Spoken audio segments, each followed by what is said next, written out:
Well, thank you all for being here. Welcome at Hudson Institute today for this conversation about the transatlantic relationship that we'll see through various angles: monetary policy, trade, and politics. Before introducing my three colleagues and the three speakers today, let me start with a quote by the president that he apparently made at the recent G7 meeting, where he said, "The Germans are bad, very bad," and then promised to fight German car imports in the United States. And I think that's going to capture a lot of the different perspective, talking about monetary, the politics, the trade of the relationship under this new administration, and the different challenges that both sides are gonna face, especially now that you have a new French administration coming in, a potential re-election of Angela Merkel in a few months, the Brexit negotiations that have just started. So a lot of economic issues on the continent, and obviously the challenges faced by in the relationship with the new president that has promised a tougher stance on issues especially of trade. To talk about this today, we have three fellows at the Hudson Institute. To my right, Peter Rao, who's a fellow here who focuses mostly on national security, international politics, with a focus a lot on the Middle East, and also on transatlantic affairs, with expertise on Germany and Austria, and actually a frequent guest now of German TV that flies him back and forth to comment on transatlantic relations. To my left, I have Tom Duesterberg. Tom is a senior fellow here at the Hudson Institute with a long and very distinguished career on issues related to trade. He was the executive director to trade and manufacturing, actually, executive director of the Manufacturing in Society in the 21st Century program at the Hudson Institute. You were the president and CEO of Manufacturers Alliance, and also notably served as Assistant Secretary for International Economic Policy at the U.S. Department of Commerce. You were also, before that, the Chief of Staff to two members of Congress.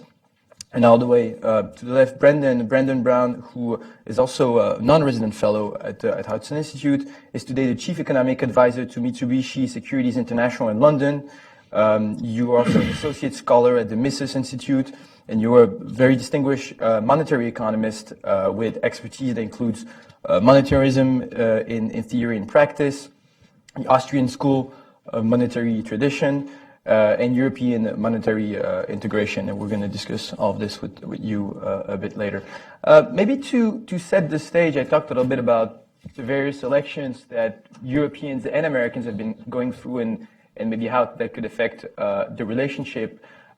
Peter, maybe could you start a little bit with this to explain to us what do you think of the political dynamics on both sides, and how do you think it's going to affect the transatlantic relations? Well, thank you, Ben. Thank you all for joining me. Thank you for coming to Hudson Institute today. It's a great pleasure to speak. I know this is my home institute, but I don't take for granted that I'm invited to speak, so it's nice to be here.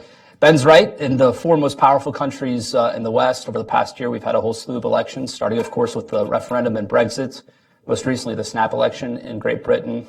We've had in France a presidential followed by a parliamentary election. In the U.S., of course, the simultaneous congressional and presidential elections. And in Germany, three very important regional elections that set the tone for this fall in September, the main contest, the contest between Angela Merkel and Martin Schulz for the federal chancellery. I'd like to step back and maybe pull out, as Ben's question alluded to, maybe three discernible trends that I think are perhaps a bit abstract, but in the end are very relevant for transatlantic relations and where we stand today. The first being that I think the Western idea of political Islam and our relationship with the Middle East is changing. And as a result, within that, I think our public's expectations for our politics has also changed. The second being that I think we ignore this bubbling nationalism that exists within the West, or we patronize it at our peril. And the third point that I'll come to in a minute is that I think there's a shift in the distribution of power ongoing in Europe with the rise of Germany. So to come back to my first point about terrorism, immigration, political Islam in the Middle East, If we go back 15 or 16 years ago, in the immediate aftermath of 9/11, no one would have blamed President George W. Bush, despite being president during the worst man-made catastrophe in American history, for the attacks of 9/11, and for good reason. He had just been elected president, but more importantly, I think the American public recognized that we were entering a new security environment, and they gave him time to, for one, put in place new structures like the Department of Homeland Security, new laws like the Patriot Act. And so the president, all through his reelection in 2004 and up through 2008, 9/11 was really seen as one of his great moments in the aftermath in rallying the American people together. Fast forward a few years, though, to the Atocha bombings in March of 2004, and I think we see a slightly different outcome in Madrid, where the government immediately after, in the aftermath of the attack, fingered ETA, the Basque terrorist group, before eventually conceding that it was Al-Qaeda that had attacked Spain.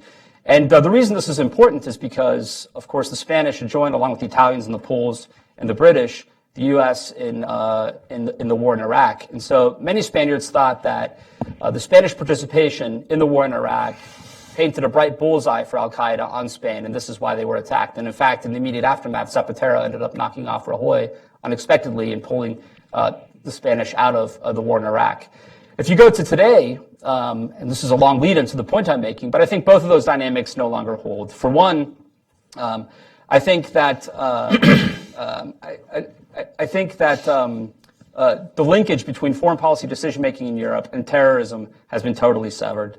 And I think there are a few mainstream politicians in Europe, and I think very few mainstream commentators in the U.S. who would argue anymore that it is, for example, German training of Kurds in KRG and Kurdistan Regional Government of Iraq, or, say, a Belgian foreign policy, or even British foreign policy, or French action in West Africa or North Africa that explain why a Tunisian man drove his bus or his truck through a Christmas market in Berlin, or why the Brussels metro has been blown up, or why there was an attack in Manchester, or why Paris has suffered through terrorism on multiple occasions. So I think that's an important trend, and we have that here in the U.S. too, in the aftermath of San Bernardino and Orlando.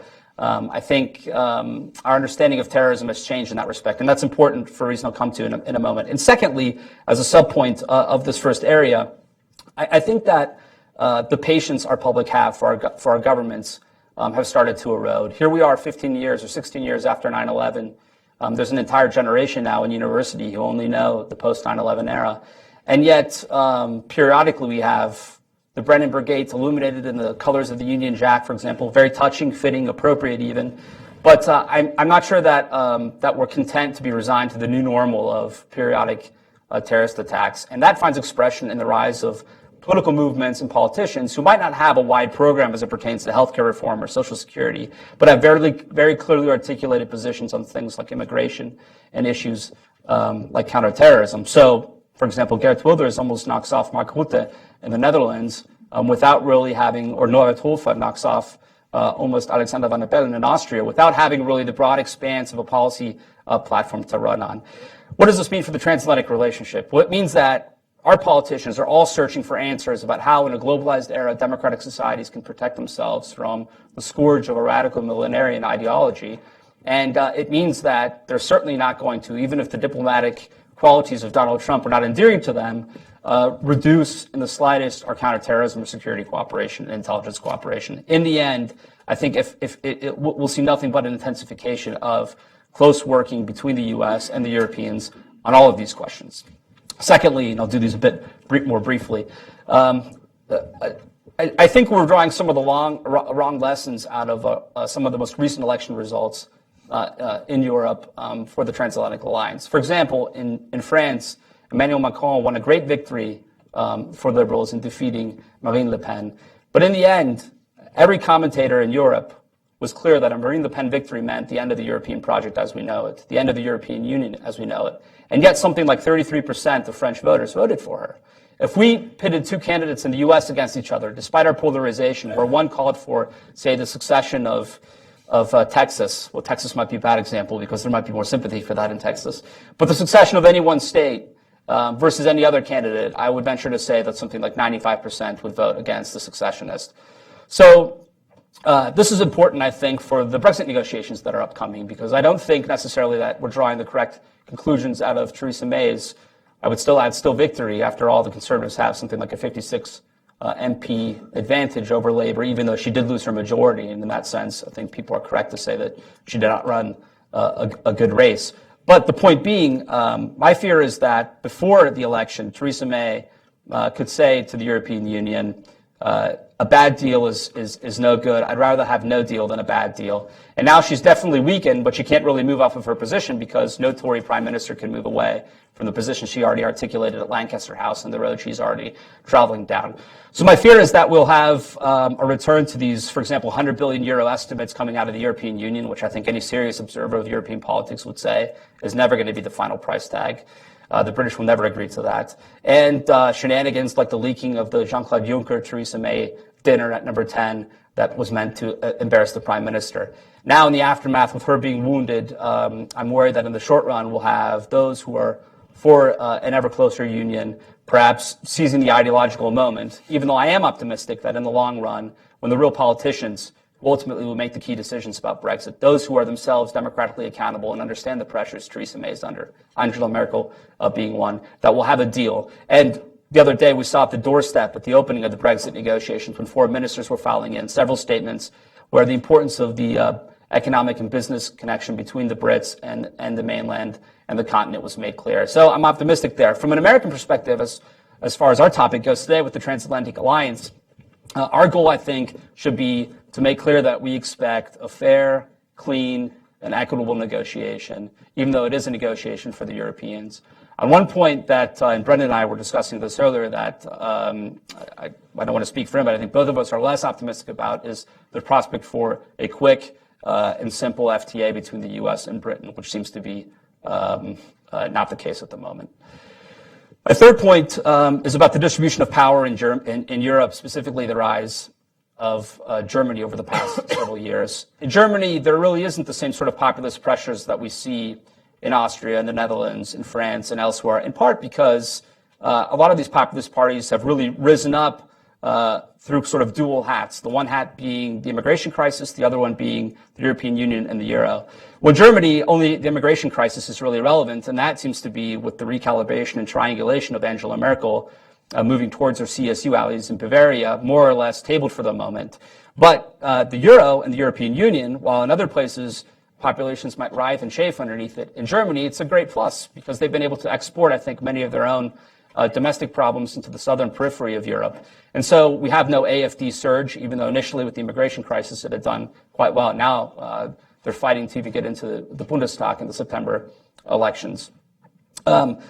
So on the economic issues, I think Germany is positioned quite well, and it has absolute veto power over the key questions Europe faces, whether it be the Greek debt negotiations. We saw in the last couple of days, Wolfgang Schäuble, the finance minister, basically has a veto over the deal, over a potentiality of euro bonds, a European finance minister. It's long-standing tradition for the French president to visit Berlin after his election, but Emmanuel Macron came not hat in hand, but with the argument that he would make reforms so that eventually he could get German assent to broader European reforms, precisely because the Germans are absolutely the key player here. So in economics, the Germans are very powerful. And the question is, when does that economic power translate into foreign security policy? Where I would argue that the French are still the most important player in Europe and have used Europe to kind of exponentially build themselves up. Perhaps the most tangible example of where this transition or this dynamic is playing out is in joint military acquisitions, where the Germans, with some French support, are floating potential acquisition projects where you have the beginnings in very vague and hazy terms of a European defense force. Now, in part, this is reaction, to bring it back to our theme of transatlantic relations, to the United States and Donald Trump. I don't take that all that seriously because one of the reasons why the Europeans are potentially considering, and commentators are writing op-eds on this, an independent military capabilities because Donald Trump is demanding that the Europeans get to 2% of GDP on defense spending. But they're nowhere near 2% GDP, and if they were to set out on their own, they would have to spend even more. But I do think ideas like, for example, plussing up Frontex, which is the European naval capability in the Adriatic and in the Mediterranean, and other joint ventures can be healthy. But from the American perspective, we have to think through what does it mean for the Europeans to begin to move together on security and defense, even if it's over the horizon. On the one hand, there are those who argue that this is great because, again, the Europeans need to act where America might not want to. They have their own interests. And for those skeptical of Turkey and Turkey's role within NATO, this might be a way to evade the Turkish veto within NATO. On the other hand, the fear is that, well, if you can't get, as I just said, to 2% of GDP within NATO, who's to say that you'd be able to build a capable force outside of it? This will just lead to another glassy headquarters in Brussels, and we all know the last thing we need in Brussels is more bureaucrats masquerading as military officers. So I think that's something that the Trump administration has to think through. That's something American policymakers have to think through. And so those are three trend lines or three important dynamics that at least I think are relevant that one can pull out of these elections in the four most important countries in the West, and of course also secondary elections in places like Austria and the Netherlands. Thanks. Thank you very much, Peter. I'm very grateful that you started maybe with some good news actually on the relation, especially on the common concern for the fight against terrorism. Because I think it's very important to realize that beyond the headlines and what we hear about the political state of relationship between both sides. I mean, you look at every survey of public opinions, the ones published by Pew Research, for example, on both sides of the Atlantic, you clearly see the common priority of every single country of the European Union and of the United States is clearly the fight against terrorism and radical Islam. And it's always important to remember that the cooperation on intelligence sharing, on data, and everything is extremely strong. NATO actually was just brought into the coalition to fight ISIS. The latest NATO summit, that was actually something that the Trump administration pushed for and that the Europeans went along with. So, I think it's very important to underline this. I would add also the cooperation in deterring Russia is actually much better. Here again, beyond the headlines, the Trump administration committed to increasing the defense budget of the European Reassurance Initiative from $3.4 to $4.8 billion. The Obama administration had already quadrupled it, so the Trump administration is going further. So it's not a quintupling it then from the original? We have some economists. Yes. They can address guys, so let's not calculate. But and just this week, actually, the European Union renewed a bunch of sanctions against Russia that are linked to the annexation of Crimea. The administration here just did the same thing yesterday. So I think it's important to remember that when it comes to the security front, the transatlantic relation is actually strong beyond sometimes the acrimony that we can hear or some of the media coverage. But now let's turn to more complicated issues, maybe, or at least their security issues are very complicated, but maybe where we can see some more tension. And maybe start with you, Tom. I mean, the president was elected on a platform and with a rhetoric that was very critical of the U.S. traditional trade policy, of traditional trade agreements, including TPP, the Transatlantic Trade Partnership that had been negotiated these last few years. We actually see the same kind of sentiments growing in Europe, especially coming from populist movement, but not only. I mean, if you look at the European Parliament, you do also have a lot of skepticism over TPP. I mean, where are we headed in this on this issue, and what can we expect in the next few years from this administration when it comes to trade relations? Okay, thanks, Ben. It's nice to be with you all. Thanks for coming out here to the Hudson Institute. As Ben's quote about German automobiles indicated, his trip to Europe only fanned the flames of anti-trade rhetoric, which has been around for quite a long time in Europe. And the, let us say, inarticulate and crude nature of the way Trump expressed this certainly added to the problems of working with European technocratic leaders.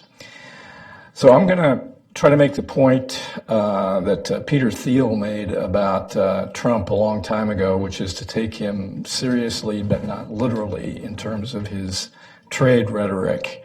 I think he's serious, and the team that he has surrounded himself with is serious about actually trying to do something to address the trade imbalances, but also, more importantly, to help an electorate that has been neglected or is perceives itself to have been neglected by U.S. policy for a long time. That is the industrial sector, and especially the industrial working class. I've been a supporter of transatlantic free trade area since 1994, when I wrote my first article in favor of doing something. But to get this off the table, I don't think it's going to happen anytime soon. And the reasons for that is that because of the rhetoric, the electoral rhetoric and the follow-up from this administration, they're clearly not interested in a comprehensive agreement right at the moment. More interested in cleaning up some problems with NAFTA and trying to do bilaterals. Wilbur Ross did say pointedly, though, that this administration had considered TTIP and had not chosen to formally renounce it, so leaving a small door open. But again, I don't think it's going to happen because on our side, there's no enthusiasm. And we had been at this for 3 or 4 years, and my read was Europe was in no hurry to get the thing done. It's very complicated. A lot of special interests got involved in the game. I've been around U.S.-European relations long enough to remember all kinds of street demonstrations against the United States going back 40 years, the residual sort of anti-American sentiment. But even a few years ago in Germany, they were the left was in the streets with banners against TTIP. And as Ben mentioned, the parliament has evinced a fair amount of skepticism. There's some hope with Macron and presumably Merkel back in power that we can overcome some of these problems. But again, I think the special interests and the complication of the situation render it all but impossible in the near to medium term. So what I'm going to focus on is, since the United States and Europe are the parents, if you will, of the Bretton Woods system and have been at this for 50, 60, 70 years and are the pillars of the system, is there a way to repair the relationship with Europe, accomplish some of the goals of the Trump administration without totally blowing up this relationship? And I'm also going to argue that we need to find small ways to build confidence between the two sides in order to, at some point, to move forward more aggressively with at least some elements of the TTIP. So first, I think it's important to note that in appealing to lesser skilled workers and to trying to revive the industrial sector, trade policy on its own can do, I think, very little to accomplish that. I think this administration will, partly because of the expertise that is gathered in the trade agencies between Bob Lighthizer and Wilbur Ross, the incoming Undersecretary for International Trade. They're all experienced trade lawyers, and we've already seen a fair number of anti-dumping countervailing duty enforcement cases. There are 161 of those on steel alone. We're going to see more. We have seen the Section 232, the famous Section 232 evoked. I'm a little unclear why they chose to do it on steel and aluminum rather than semiconductors or something more directly related to national security, but so be it. They've done it. There's also going to be some attention paid to currency manipulation. Again, there are WTO provisions which allow that, and I'm going to return to that in a minute. Second, I think that there's a better way to address the political needs domestically in this country, the domestic needs to try to do something to help the struggling, unskilled, semi-skilled working class and the industrial sector, which has taken the brunt of the adjustment, especially since China entered the World Trade Organization. So the domestic policy, economic policy that the administration has announced, I think if enacted, and that's a big if, would go a long way to addressing the problems that were so much of the focus of the election. So that's first, tax reform. There's three elements to the tax reform program that would be helpful in this regard. One, just simply lowering the corporate tax rate to be competitive with the rest of the world. Two, going to a territorial system so that there's no double taxation of U.S. firms profiting profits that are held abroad. And third, going to immediate expensing of capital expenditures. Right now, the tax code favors producing outside of the country because of these provisions of the tax code. Together, those three elements, either with or without a border adjustment tax, and I'm not going to focus on that today, would go a long way to reversing the incentives to produce abroad versus producing in the United States. Also, the programs to rebuild American infrastructure and to deregulate the economy, I think, inordinately would help the working Americans and the industrial sector. So, if we could accomplish those things, and again, it's going to be a heavy lift, but that would go a long way to removing some of the pressure on purely trade policy to achieve the political goals of this administration. Third, I think there are a number of ways where we can make a constructive effort to rebuild confidence between the two sides and among some of our other allies. I've heard Wilbur Ross more than once say that he'd be willing to take individual elements that were part of the TTIP negotiation and try to reach further agreement and have some quote-unquote early harvest of results.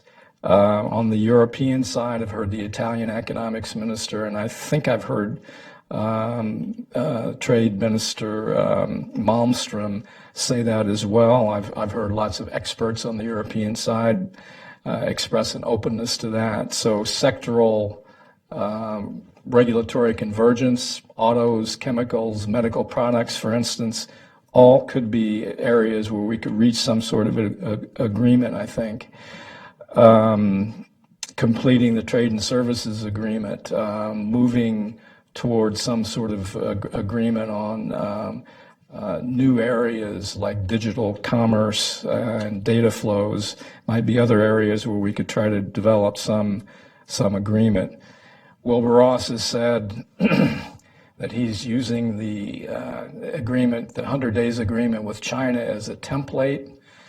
If it's a template, it was a fairly minor set of achievements, I must say, but there are plenty of things that were part of the TTIP negotiation that we might focus on. Again, in this regard, I think there is plenty of cooperation that is needed on the international front through the WTO to combat the renewed vigor of Chinese industrial policy, which is set as explicit goals to become world competitive and dominant in areas now dominated by Europe and the United States, such as aerospace, autos, medical products, and others. And the Chinese clearly are using every trick in the book, including deploying heavily subsidized state-owned enterprises in the service of this effort.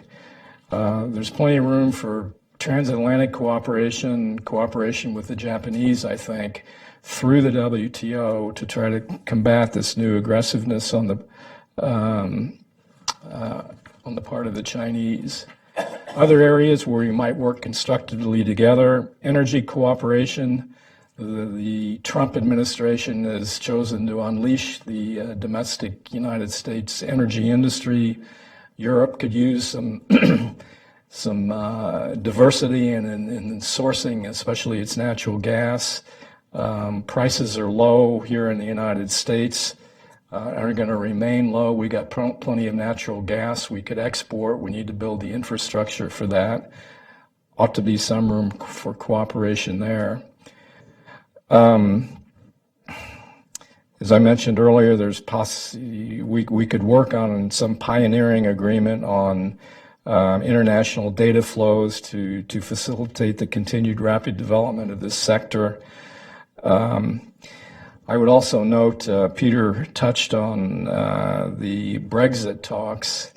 We always need to remember that the basics of the transatlantic economic relations are not just cross-border trade flows, but they are established foreign direct investment going both ways, and the amount of total sales of both American and European products sourced at foreign affiliates in those areas dwarfs that of the cross-border trade flows. A lot of this is located in the UK. The American stuff is located in the UK, so it's very much in our interests to see a smooth, if possible, Brexit negotiation so that the over $500 or $600 billion worth of U.S. FDI in the UK is not cut off from the continent. And finally, I have what I would characterize as a speculative idea that I thought I would throw out, and we can discuss it. Brendan will probably have some comments. But I think monetary policy through quantitative easing is no longer serving the interests of Europe or the United States in stimulating the economy. In fact, it's inflated asset prices and probably exacerbated the income inequality problem, which may be another factor in the populist discontent on both sides of the ocean. It also distorts currency prices, which are seen in some quarters of the United States as contributing to the trade deficits. This is largely with China, but increasing attention is being paid to Germany by Fred Bergsten and others. Is it not worth considering some sort of a G20 or other international agreement based loosely on the Plaza Accord of 1985 to tackle this economic and political problem? This would be partly by moving to more fiscal stimulus, which is the forgotten part of the Plaza Accord, where Germany, Japan, and the United States all agreed to up their domestic spending and their domestic investment as a contribution to rebalancing the trade imbalances at that time. The United States,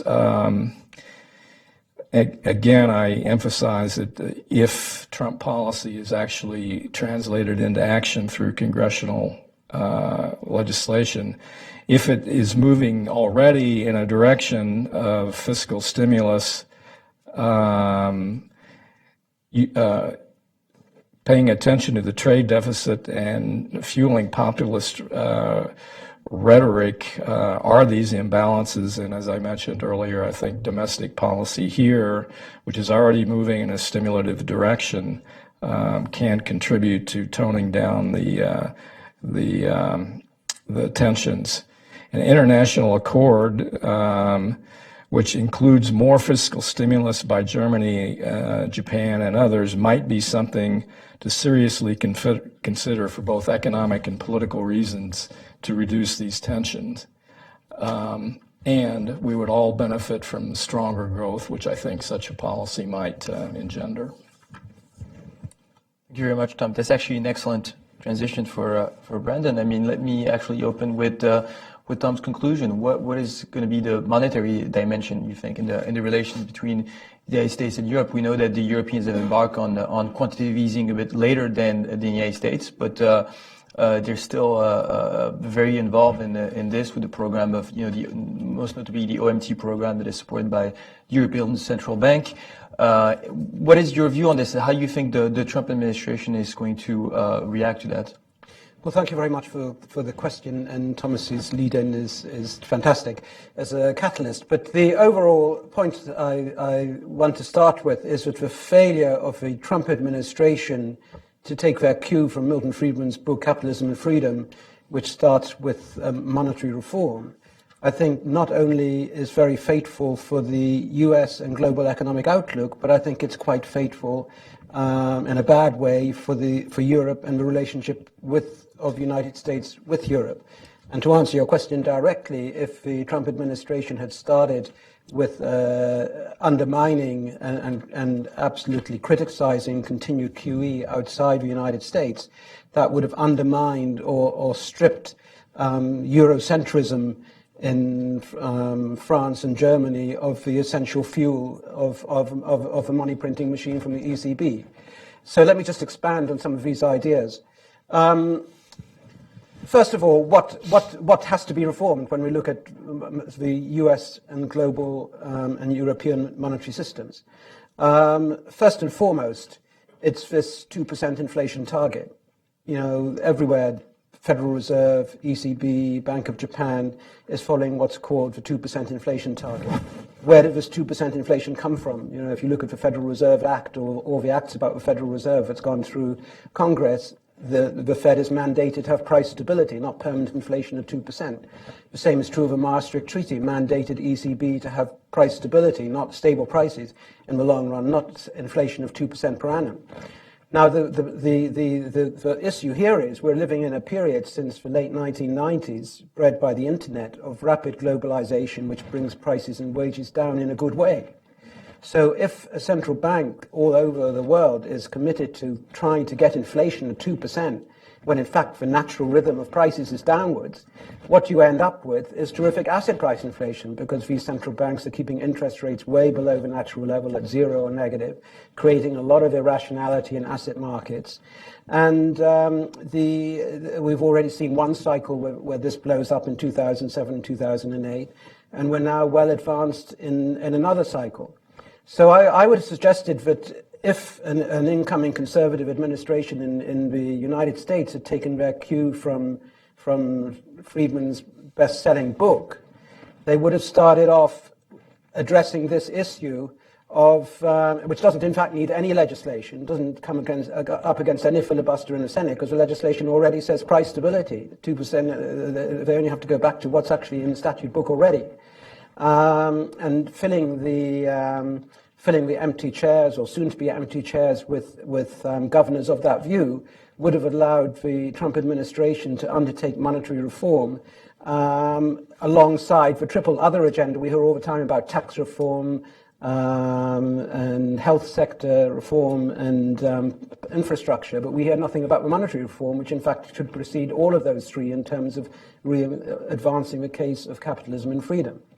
Now, in terms of the European dimension, Eurocentrism, what I mean by the idea that European integration can proceed along the present lines, very much depends on the present monetary status quo, that we have an ECB which is having interest rates at negative levels, which is doing massive QE operations, suppresses all signs of credit weakness in the European dimension by buying masses of Italian bonds and keeping the spreads low. So everyone's living in this sort of illusionism that somehow the Eurocentrism seems to work and no problems, but it's being underwritten by something which essentially is unstable at its origin and can't continue. What I would also say here is that by ignoring the monetary issue, the Trump administration has actually very much weakened its position in negotiating with Europe, and has also weakened its natural allies in France and Germany. Let me expound on that. If we look at Europe, in Germany, hard money is very much loved by a large section of the electorate. They still think of the days of the glory of the Deutschmark, when the Deutschmark was the number 2 currency in the world, and hard money. So it's not Germany is not ever likely to lean, as we can see it, in a nationalist direction. But if it's anything close to nationalism, it's for love of hard money and the Deutschmark in the previous glory, and turning the euro into a Deutschmark would be something that would catch the imagination.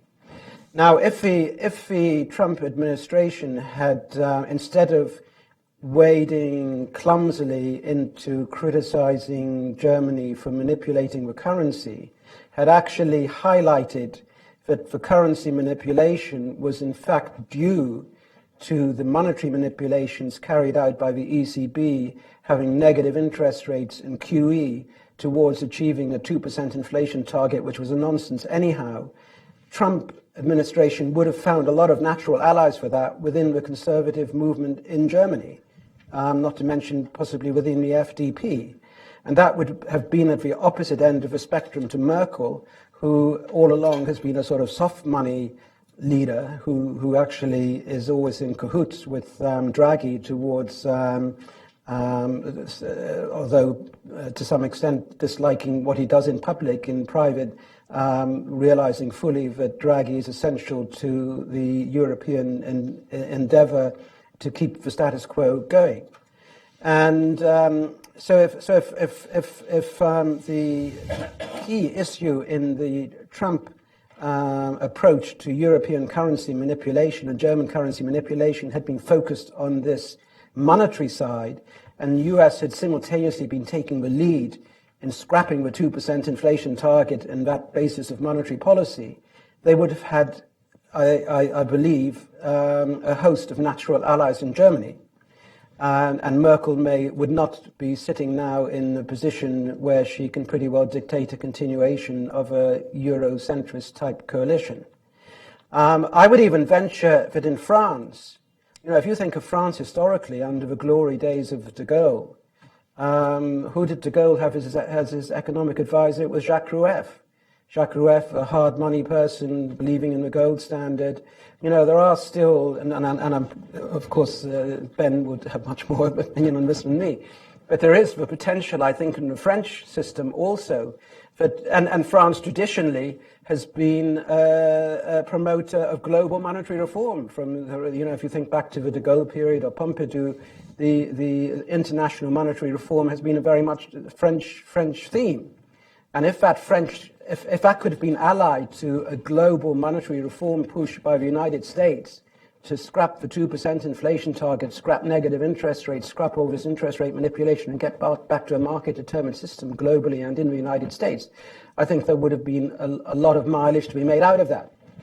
And it also would have curbed the likelihood in the future of trade war, because what Europe is doing is currency manipulation.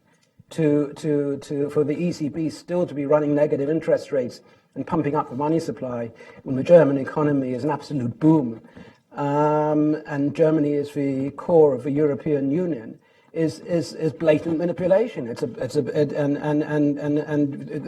Trump administration in pursuing that would have been on a very strong wicket. As it is. This continuing currency depreciation, as led by the ECB and tolerated knowingly and willingly by Merkel and allies, is a source of accentuating the German trade imbalance, which is understandably creating a lot of frictions. Now, I just want to sort of conclude here before, and I'm very happy to discuss more of these points in the question session.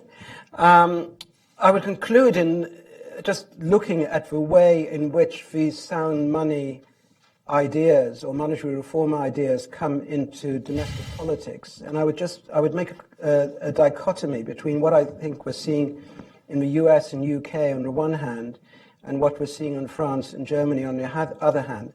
It's always the case, I think, with the classical liberal monetary reformers, Milton Friedmanites, everything else, are never on their own able to assemble a popular majority. Maybe one day they will, but it's not happened historically. So what they have to do towards gaining power is enter into some sort of coalition. And what we're seeing at the moment in the United States and the UK is where the conservative parties Republicans in the case of the US and Conservatives in the case of the UK, have entered into coalition with essentially a nationalist movement, whose hallmark is anti-immigration. In the case of the UK, it's anti-EU. So we have this coalition of poorer working class people voting for Conservatives because of their support for anti-immigration nationalist type policies, whether in the US or the UK. The problem with that sort of coalition is that so far the free market monetary reformers or what have you are being totally squeezed out. Their voices are not being heard to the extent they're being heard anyway. What we're seeing in Europe is, in the case of France, that sort of coalition between conservatives and anti-immigration couldn't come about anyhow because the far right in France is so unacceptable. The far right, the anti-immigration movement in France is of a totally different colour from the Brexit people in UK or the Trump people in the United States. But the second part here is that I believe that in France, there's actually two forms of nationalism. There's the far-right nationalism, but there's also the Euro-nationalism. If you think back to Mitterrand and his embracing of Europe, he embraced Europe as making France first in Europe. So there's the idea, there's a popular appeal of Europe in France, that it means that France is enlarged and becomes more powerful through the European dimension. So you have this coalition in France of the Eurocentrists. But of course their great ambitions do depend on the money printing machine in Frankfurt. Because without that, all their plans for mutualization of debt and all these other aspects wouldn't get off the ground. I think in the case of Germany, clearly again the far right is unacceptable, and we've seen the splintering and dissolution of the AfD. But again, in a way, as long as we have this money printing press going and the lack of strength for the hard money faction within the CDU, then Merkel can pursue her enlargement ideas or her status quo defense, hiding from view of the German public what the true costs of this really are. And I'll just leave you with a thought that if Germany and France seriously think that the British loss once we leave the EU is 100 billion euros, God help us in terms of how France and Germany are going to soldier on supporting their dream of European integration without this 100 billion support from the UK every 10 years, and without eventually the money printing press of Signor Draghi. Thanks a lot, Bernard. Let me just follow up a little bit on this and ask you a question, and I might be wrong on this, but if you look at the politics of this in the Trump administration, confronting Europeans over currency manipulation, as you say, I mean, wouldn't there be a counter-argument that the Fed has actually been, if you look at the last 6-7 years, much more expensive in QE, even though it doesn't do it anymore, but in QE than what the ECB has been doing with the OMT program, and that historically the ECB's mandates and practices have been much more conservative monetary institution extent than the Fed, no? No, absolutely. I mean, when the Obama Fed started off with QE, it was a dollar devaluation policy. But as it's gone on, it's now the currency offensive, as it were, is coming from Europe and Japan. But the point I'm making here is that if the Trump administration had forsworn this policy and said we're never going to go back to these QE and negative rates, and we fundamentally reformed ourselves and we're scrapping the 2% inflation target, that would have set an example to everybody else. And not more than setting an example, it would have given US negotiators a very strong weapon to say, but we're not doing it ourselves anymore, why should we take it from you? So are the Europeans just catching up on US currency manipulation? Yeah, but I think it's a fool's game to go on currency wars with begging your neighbour. Okay, for 2 years the Europeans may get an advantage, but then there'll be a trade war further down the line. I mean, I think my point is it would be much more sensible for the US to have called a halt. But they can't call a halt with any degree of likelihood of success unless they're prepared to abandon those policies themselves. Tom, let me follow up a little bit with you, and let's talk about Germany. I mean, Brendan went at length about the German trade surplus. It's obviously been a very controversial issue, both in Europe and in the United States. I mean, the president has mentioned it many times. Does he have a point on this? I mean, the Germans usually argue that they just embarked on ambitious structural reforms 15 years ago, and they're and it's mostly linked to the competitiveness of the manufacturing industry. Others would argue that that the structural imbalances within Europe have actually benefited. They've been the free riders of the imbalances in Europe, and as Brendan said, they're now benefiting from what the ECB is doing. I mean, who is right on this, and what could be done to find a better balance? Well, I think the critics are absolutely right. I mean, the current account imbalance in Germany is 8 or 9%, approaching 9% of GDP. And it's always been a mystery to me why the Southern Europeans don't speak out more loudly about the issue. I've starting to hear some rumblings, but everybody is too polite, and they have to support the team project and Team Europe.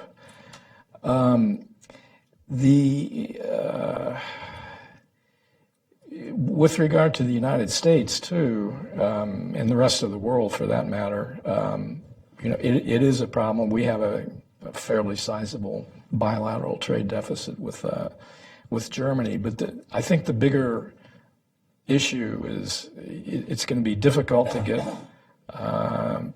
just a currency adjustment without Germany reflating somewhat through fiscal policy. I mean, that's the problem internally in Europe, I believe, which is the savings rate of the Germans is traditionally, ever since the inflation of the 1920s, they've been petrified of accumulating debt.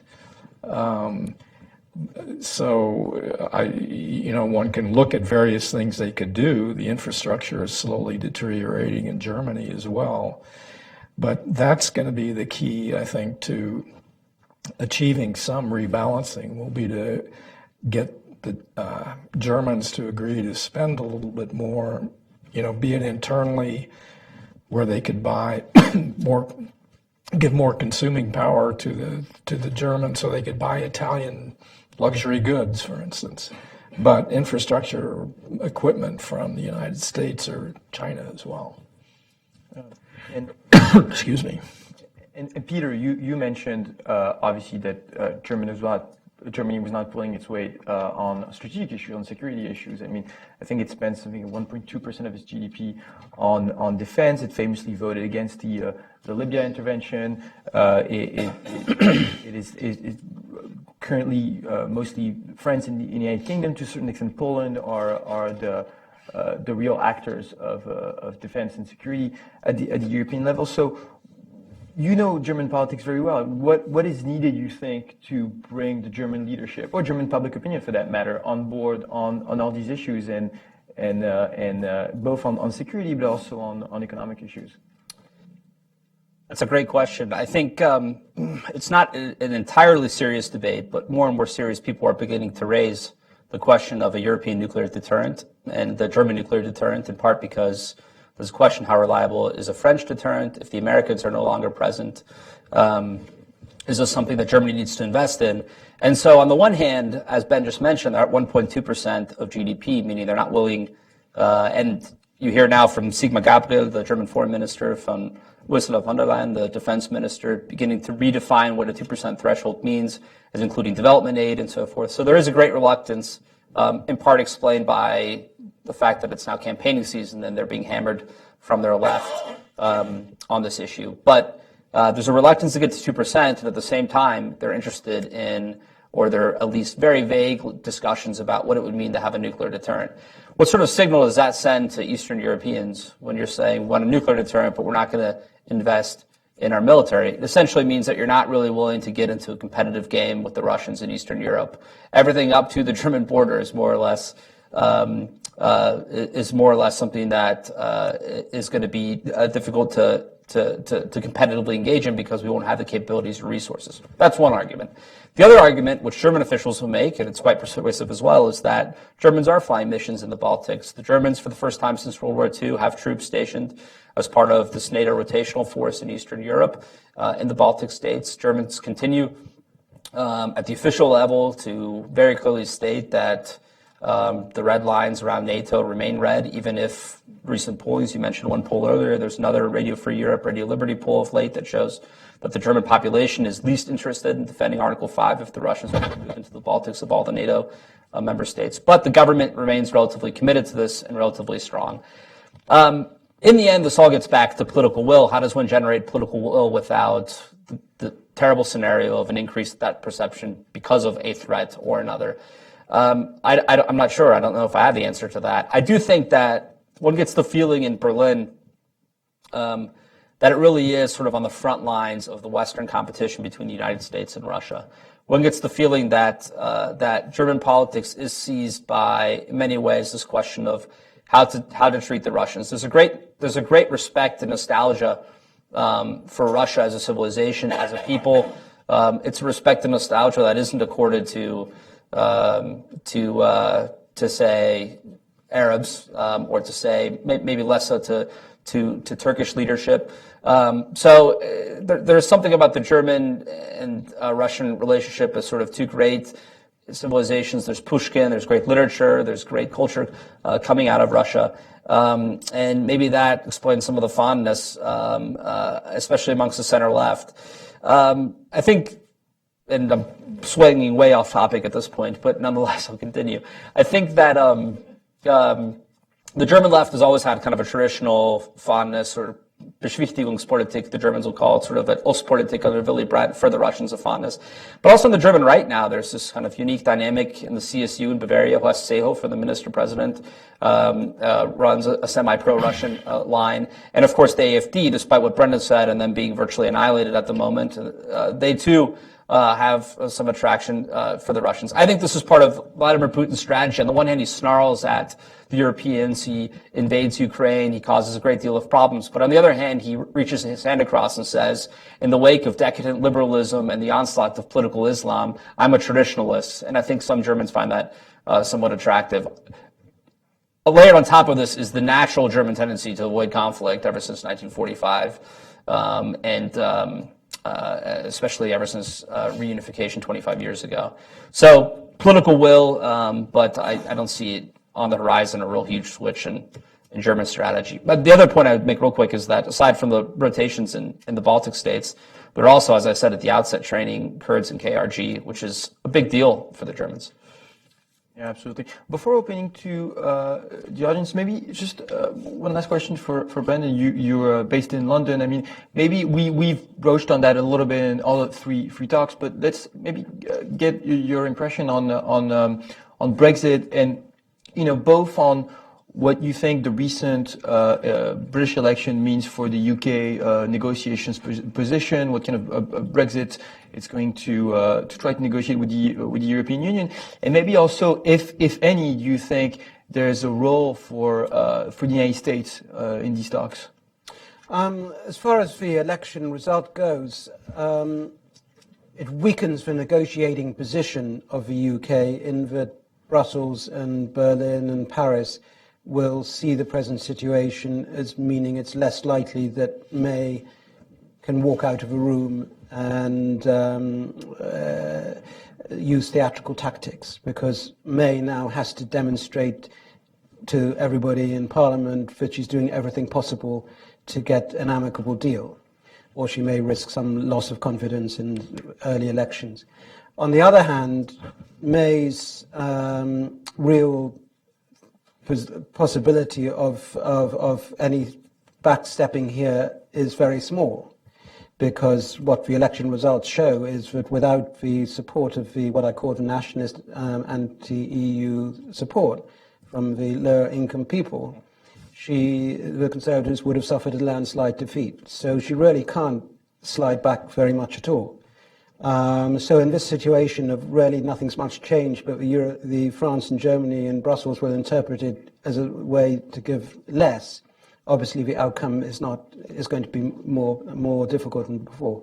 And the other point, just following on from Peter, I think in terms of the pro-Brexit case always was predicated on that Britain would make trade deals with the United States and a range of other countries after that, and deregulate its economy and cut taxes and do much better than a highly regulated, high-tax European continent. That's all looking much less plausible now. And what about the United States? I mean, so you just mentioned a trade deal, but Well, in general, sorry. I mean, do you think the U.S. can have a role diplomatically in these talks? We've seen the president has been fairly positive on Brexit. He's built a relationship with Theresa May. I mean, do you think that can translate into the talks? I think historically you're absolutely right. The U.S. has played a key role in bringing these settlements together in Europe. But in the present circumstance, I think that role of the United States is probably going to happen at a much later point. I can see in the context of an eventual US-European trade war, a much worse geopolitical situation possibly, that there may be an outreach suddenly to try a new rapprochement between Europe and the United States, and part of that process of re-establishing a relationship may be to bring Britain into those talks and say, well, if you want to get back to free trade and get rid of it, or end the trade war, it also means coming to an agreement with the UK that's reasonable. That's possible, but I don't see it happening in the short run. Okay. Thank you. Well, let's open for questions of the audience. Let's start from left to right, I guess. Hi, Carl Galvin. My question is concerning the prospects for a new Bretton Woods kind of arrangement, and pointing to gold as the ultimate honest unit of account, which the world seems to yearn for. Historically, the limitation was the velocity at which gold coin money could circulate, which we've overcome that now with wireless abilities to, for example, Apple Pay could be a private label gold monetary unit that could circulate. An ounce of gold could stay in a vault and its ownership be exchanged thousands of times a day. So the volume of gold available is no longer a limitation. But geopolitically, the Bretton Woods really failed because it was not geopolitically neutral. It was based in the U.S. I look to Iceland, Reykjavik, and imagine the idea of every nation or currency representative gathering in Reykjavik daily and holding one another accountable to not dumping excess inflated currency into each other's economies by reconciling transactions in gold and putting gold back into circulation. A domain reference, endthefed.info, the two most crucial things to read: Roger Sherman, 1752, A Caveat Against Injustice, or an inquiry into the evils of a fluctuating medium of exchange. And Andrew Jackson, 1837, his farewell address, he spoke eloquently of how the inflating of credit through IOUs borrowed into existence impoverishes those who labor, and it enriches the political, corporate, and financial classes in their schemes. So restoring an honest unit of account through a new Bretton Woods, based in Reykjavik, of all places. I mean, the only historical point I would add to that is that my own view is that the key factor in the failure of Bretton Woods, which was essentially a dollar standard, not a gold standard, was the US failing to keep to stable monetary outcomes, so that you had, instead of stable or even falling prices through the period of rapid productivity growth of the 1960s, you had the US inflating away at 2%, 3%, 4%. So that's what broke the system, and that's what Ceased to redeem dollars for gold as they were required to do. eventually. But that was at the end. I mean, the end of the Bretton Woods system came when essentially Germany floated away. And why did Germany float away? Because they were no longer prepared to accept inflating at the US rate.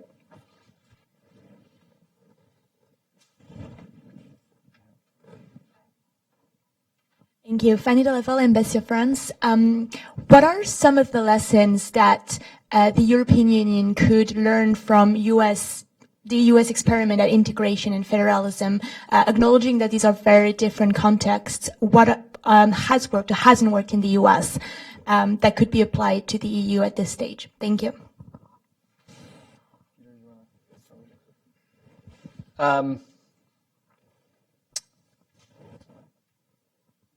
Well, I think that's it's difficult to make that comparison only because the U.S. did have a fairly strong and robust national identity from the start, which I'm not sure the Europeans have the same sense of identity. They have some of the makings of what is kind of a federal system and an anthem, the license plates, common institutions. But I still think that the locus of decision-making in Europe and it rests at the national level. And related to that, and maybe this is the lesson that makes sense, I think the United States was very cautious to maintain its federal character. Today, we don't see it as much anymore because so much power has migrated to Washington. But our governors are still powerful, but they were very powerful early on. I mean, you could see the sense of identity-based kind of state thinking in the early republic all the way up through and past the Civil War. I mean, General Lee famously said, "As Virginia goes, so go I." And I think the lesson there is that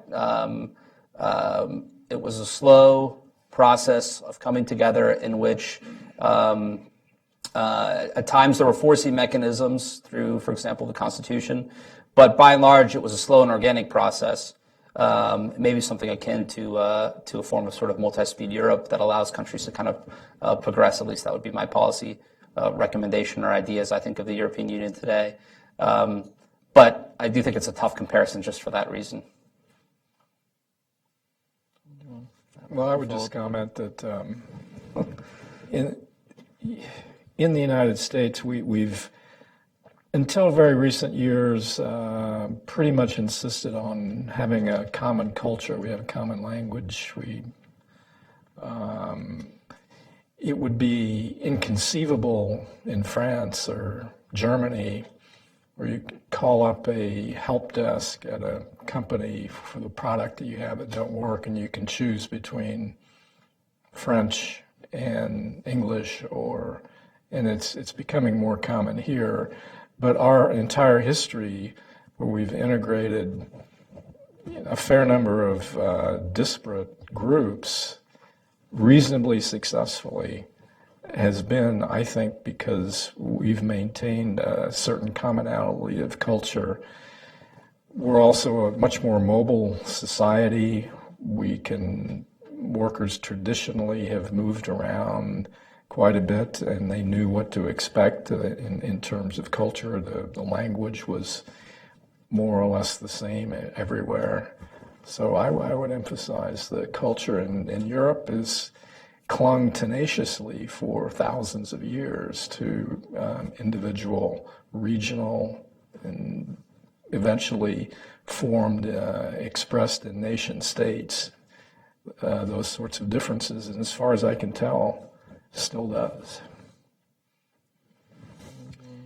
I don't really have any. Yeah. No, and actually adding to this, I mean, I agree with both these comments. I think, especially when you look at the currency area, to make it optimal, you do need free flow of labor, which technically on paper you have in Europe. I mean, it's not barred within the Schengen area, within the Eurozone, but it is much easier culturally for someone from North Dakota to move to California than it is for a Lithuanian to move to Germany because of the cultural and language barrier. And you need this when you have economic discrepancies between two regions. I mean, normally, people progressively move naturally to compensate that. And the same thing, I think there are some things that could be fixed at the Eurozone level, like having better mechanism for financial transfers between countries that are in surplus to countries that are in deficit, which is the case in the United States. But here again, you have a cultural factor that in the United States, I think when states like Louisiana or Florida get bailed out, no one even notices. It's not something that is so controversial politically yet it is in Europe, because certainly you have national sentiments that reemerge like we've seen in the last few years. I mean, I was looking at a very recent survey of public opinions in Europe on how Europeans think about each other yesterday, and if you look at Angela Merkel, she is quite popular all over Europe except in Greece, where 90% of the Greeks have a negative opinion of Angela Merkel, which is understandable because when you're in a situation of crisis, the national sentiments reemerge. We had a question here. Thank you. I had a question for Brendan as the resident monetary expert. Given the consistent failures of the Federal Reserve, of the ECB, of the BOJ, in use of quantitative easing and how none of this has seemed to work over the course of, a decade or two, is there a need for central banks? Is there a need for a Federal Reserve, or would we be better off simply being done with them? I wish what you were saying was true in the sense of people accepting the evident failure. But if you go a few kilometers or less down the road, I'm not so good on Washington geography, and listen to Bernanke, he's still telling you what a great success QE is. And no doubt Yellen's saying the same thing. So I think the first point I would make here is that who can possibly judge for success or not of a policy until one whole cycle is over. And if you think, like I do, that the cycle is going to end very badly with some sort of crash or asset price deflation, clearly what they're saying halfway through is not going to be true at the end. In addition to that, even taking Bernanke on his own terms, I mean, the reason for QE originally was that this was going to make it a stronger than usual recovery after a Great Recession. In fact, it's been the slowest years of expansion there's ever been after a Great Recession. But in coming on for the second part, do we need central banks? If we're not on a metallic standard, somebody has to manage the growth of a monetary base. Now, you could recreate an monetary institute which follows some sort of constitutional rule, and you do it with central bank. That may be a very good idea. That would be much less subject to all the various imperfections we've seen. But as time goes on, I'm willing to accept that ultimately, if we're not in a metallic standard, any sort of constitutional rule, we're in a world of humans, has to be monitored by ultimately a political process. So whether you call it Federal Reserve or Monetary Institute doesn't really make so much difference. But the rules of the game certainly have to be changed.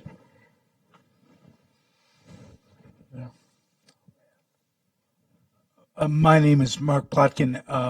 To Mr. Duesterberg, in the name of journalistic transparency, first of all, a prosaic question: who were the two members of Congress? This always galls me when they're not specific. That you were the chief of staff for. One, Chris Cox. Two, Dan Quayle. Okay, thank you. In terms of investment in this country, you talked about territorial taxation. Would you explain what that is?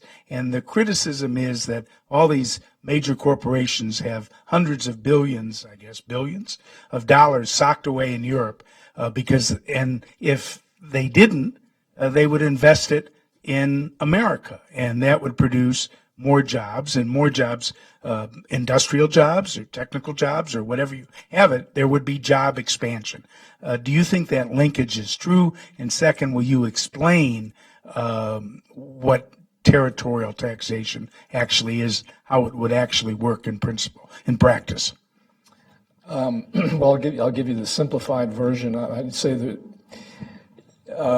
right now, the United States, General Motors sells cars in Europe. They get taxed. The federal corporate tax on everything they sell in Europe as well as in the United States.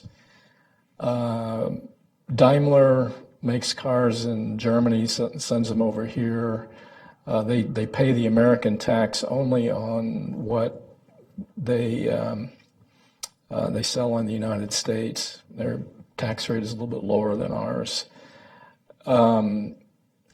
You can see, I'm going to digress a little bit here. So the general principle is you pay tax only where you sell the goods. Instead, in the United States, we get taxed. General Motors gets taxed here on everything they sell abroad. Daimler does not. They just get taxed on the foreign portion. You can see in places like sectors like the pharmaceutical sector, where, you do research and you get basically, for a short period of time, 10 or 12 years, you get monopoly profits. You make a lot of money if you're successful at it. So we sell, and we're one of the leaders in developing new products in the pharmaceutical industry. So we sell stuff in Europe and get taxed at the full American rate. Unless you keep it abroad, where you only get taxed on the European profits when you bring it back. If you equalized rates, which is the basic point I was trying to make, get our corporate rate down to, the Irish rate is what, 15% or something like that, 12%. So it makes sense for Pfizer, Apple to keep money abroad. It's just, if their goal is simply to reward the shareholders, that's how they do it. Whereas if you go to a territorial system, that delta, that difference between what you pay on foreign profits and what you pay if you're an American company on everything is eliminated. And so the incentive to produce outside the country is simply not there anymore. Hopefully they would bring the money back and some of them would.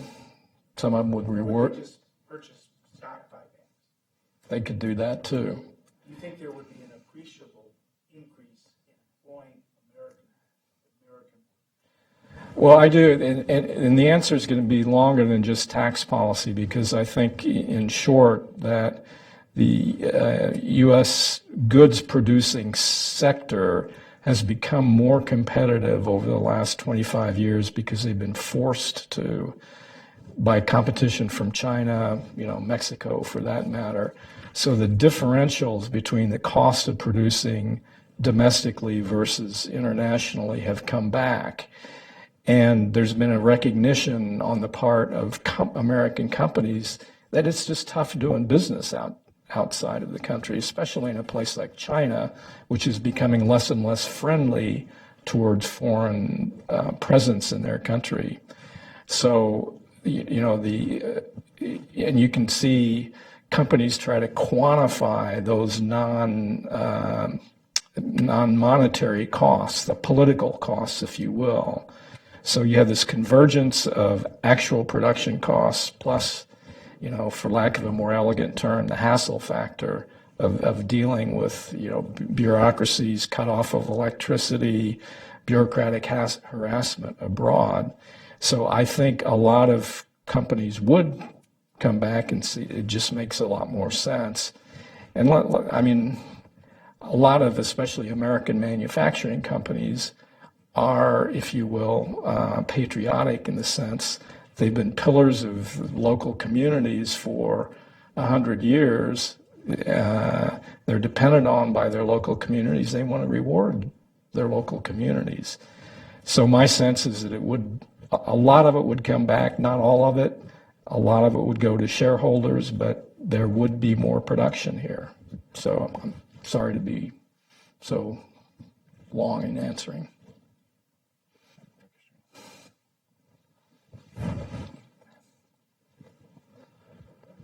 My name's Locke Kuhn. I had two quick questions that I hadn't heard addressed at all. One is a longtime friend of mine is an advisor to the UK government on the Brexit negotiation, and among his optimism, he feels that the Commonwealth countries represent a nation in the whole for them, and that could rapidly build their position and therefore have Europe come begging to them. Make a comment on that, if you will. Secondly, another issue of international trade is that China tends to disregard much of the U.S. Intellectual property, and those things are in aerospace and GPS and weather services and a whole medical devices and entertainment and others.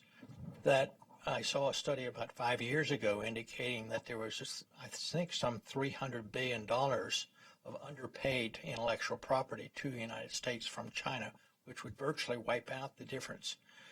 So then, if that's true, whether it's still true, then the bilateral balance of trade with Germany and others could be balanced out among different countries. And I wonder about that aspect and whether China has come back in to compliance with intellectual property. Brendan, you want to start maybe with how Britain can benefit from its relationship with the Commonwealth post-Brexit? Yeah, I mean, certainly Australia and Canada and, of course, India are mentioned as some of the candidate countries with which UK would be doing free trade deals, having left the EU. I don't know how much. I often think in terms of a negotiating power. I still think the number one deal is the US deal, and was not just because of the size of trade between the countries, but also because of, in many ways, the natural fit of US farmers and coming into the UK market and UK export of financial services. And there's a lot that UK and I think US would gain from such a deal, which would be many times larger in aggregate from what we're thinking, I think, in terms of those three countries. But I think in terms of the negotiating power, if the idea of opening free trade deals is to put pressure ultimately on Germany and the EU countries to come back with a better deal because they're losing market share, I think the strongest deal in that respect is probably UK doing a deal with Japan. You know, there's nothing like UK taking in Japanese automobiles free of tariff to worry the US automobile makers. You know, so yes, I mean, Canada and Australia and India are useful, but I don't think they're the most strategically levered or the biggest deals to be made. So on the China question and trade, they're traditional violators of intellectual property rights pretty broadly. Things may be marginally better since they joined the World Trade Organization, but there's still a problem. Some of it is overt, some of it's sort of covert. There are remedies. I mean, they violate their obligations under the World Trade Organization. We have tried, and we need to try harder, and we need to cooperate with some of our other like-minded trading partners in Europe, especially, but also Japan, Korea, Taiwan, to enforce our rights under the World Trade Organization. Or if that doesn't appear to be successful, and this is something that Trump harumphed about, and and with some justification, it hasn't really worked. You can drag things out in the World Trade Organization forever. You can hide it. So Trump's idea is slap a big tariff on them. I hope we don't get to that point, but it takes both sides to cooperate to solve the problem, and it is a problem. I think we'll wrap up here. Please join me in thanking our three speakers. I think there was a very rich and very diverse conversation, and thank you all of you for joining us.